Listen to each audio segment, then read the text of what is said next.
Nitong nakaraan, inanunsyo po ni DILG Secretary John Vic Remulla na may 45 current at former BFP officials po ang haharap sa reklamo sa Office of the Ombudsman. Kaugnay po nitong anomalous fire truck procurement from 2018 until 2024. Kamusta na po sir ang investigasyon nyo dito? And medyo madami-dami po ito na nakahanap na po ba tayo ng mga kapalit nitong taong ito?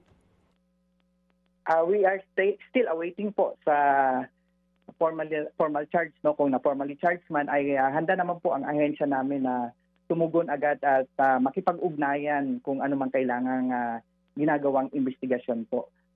So ito po ay nasa DILG po. So when it comes to that matter po, ang ating DILG po ang nakakaalam kung ano na po ang current or ang kasalukuyan na status po.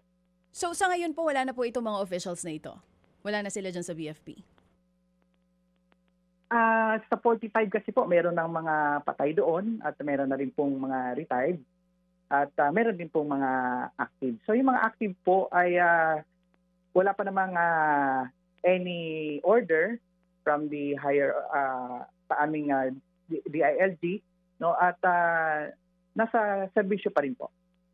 Meron pa pong mga nasa serbisyo. Paano po natin sisiguruhin na hindi makakaapekto ng ilan po sa mga pinararatangan still with under BFP na hindi po makakaapekto yung investigasyon na ginagawa ngayon? Again po, kami po ay handang makipagtulungan kung meron na papasok halimbawa, particular na ang ombudsman. No, we are awaiting for any order. Kami po ay maasahan yung good soldier kung any order po na may ibaba sa amin ay kami po ay susunod at tatalima dyan. Oo. Ilan po sa 45 officials na inaakusahan ang still with the BFP po, sir? Hindi ko po siya na sort out, no, pero again may mga retired na doon at ang patay na po ay 2.